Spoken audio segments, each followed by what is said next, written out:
Olá, bem-vindo ao nosso canal do YouTube. Hoje eu vou falar um pouco sobre obesidade e também sobre as dietas. O tema pode parecer repetitivo, mas a verdade é que o número de pessoas que engordam, que estão com sobrepeso, só cresce no mundo inteiro. Quer dizer, especialmente em grupos sociais onde, vamos dizer assim, a comida barata é mais atraente, não só pelo preço, mas porque hábitos muito mal construídos relacionados com a ingestão de gordura trans, que acabou de ser proibida, inclusive nos Estados Unidos, etc., faz parte muito frequente da dieta e da alimentação.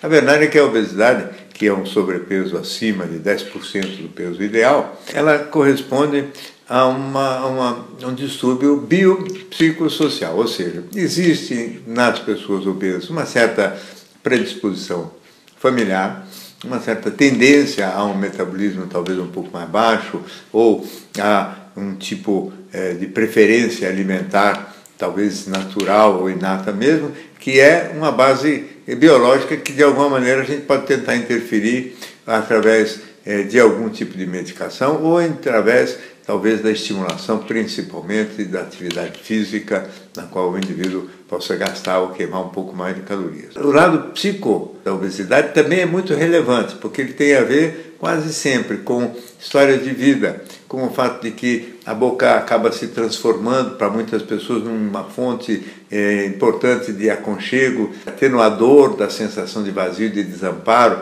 desde pequenininho, quando a mãe, vamos dizer assim, para ou não está em condições de dar atenção para a criança ou de dar o peito para a criança, coloca a chupeta na boca. A chupeta é naturalmente alguma coisa que vai atenuar essa sensação desconfortável, porque a criança sugando parece que ela se sente mais segura e protegida. E de alguma maneira muito pouca gente consegue ao longo da vida não ter nada na boca, nem bala, nem cigarro, nem o dedo depois, nem coisa nenhuma. Quer dizer, é muito forte vamos dizer assim, a boca como um instrumento atenuador de sensação de desamparo e de sensação de incompletude e de vazio, que muitas vezes se manifesta como um buraco no estômago, parecido com a sensação de fome mesmo. E é preciso distinguir isso bem claramente para que a pessoa não corra o risco de comer para aliviar essa sensação, o que na hora pode até acontecer, especialmente com doces e chocolate, só que depois vem um quadro depressivo que aumenta a sensação em função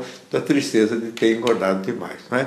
E que limita a saúde, limita a atividade física e limita também do ponto de vista estético e dos valores. E aí entra o terceiro valor, a cultura. A cultura tem interferência sobre a questão da obesidade de duas maneiras. Primeiro, porque criou condições muito fáceis para as pessoas se alimentarem em qualquer esquina. Isso não era assim no passado. Eu me lembro ainda criança, para se comprar um sanduíche diferente do que fosse um sanduíche de mortadela ou de queijo, era preciso ir ao centro da cidade de São Paulo, né? Nos bares, padarias, etc., só existiam esse tipo de sanduíche. E as pessoas comiam basicamente em casa, muito poucas vezes se saía na rua. Então, não havia uma disposição muito fácil para a alimentação fora de casa. E dentro de casa a alimentação era muito mais regular, saudável e muito frequentemente relacionada com os hábitos brasileiros, arroz, feijão, alguma carne, salada, e comidas, portanto, extremamente saudáveis e boas até para manter o peso. Também naquele tempo se andava muito mais a pé, as pessoas se mexiam muito mais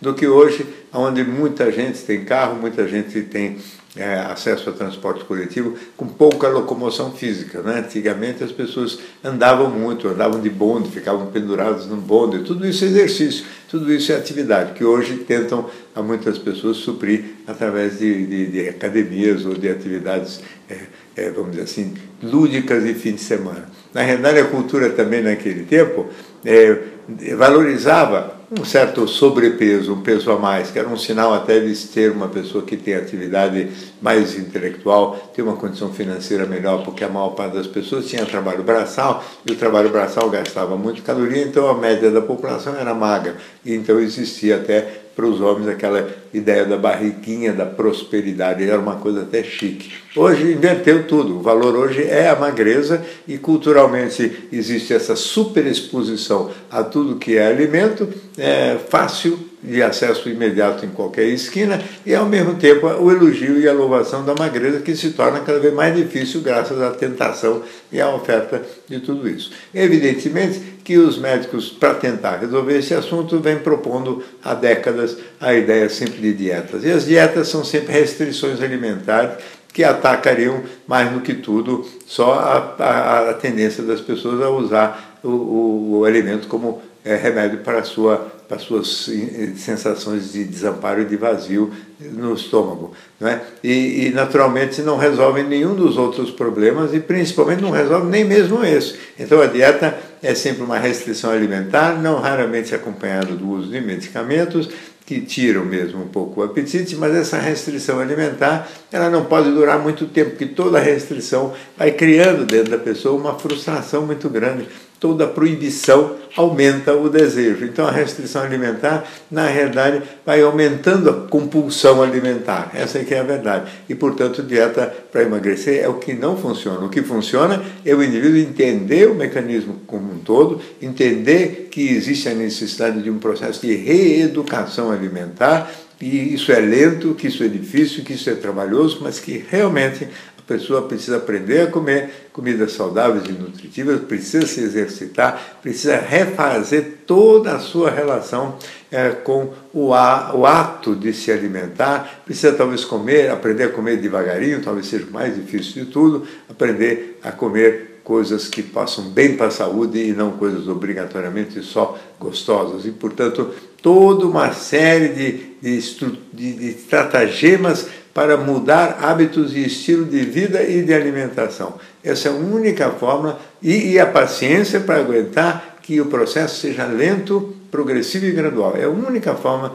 de realmente se sustentar um novo patamar de peso e conseguir mantê-lo, inclusive, ao longo de toda a vida. O resto é fracasso garantido, quer dizer, as dietas, na verdade, engordam, porque o indivíduo se perde peso naqueles poucas semanas ou meses que ele aguenta aquela restrição, lá na frente ele vai compensar isso, porque ele acumulou frustração, e toda frustração e toda proibição só aumenta mesmo, é o desejo. Então, não é esse o caminho da solução para valer dessa obesidade, que é uma epidemia hoje no mundo, mais ou menos metade da população tem sobrepeso. É preciso que se entenda que isso, além de feio, pelo menos para o modelo atual, não foi sempre, é também uma coisa muito nociva à boa saúde.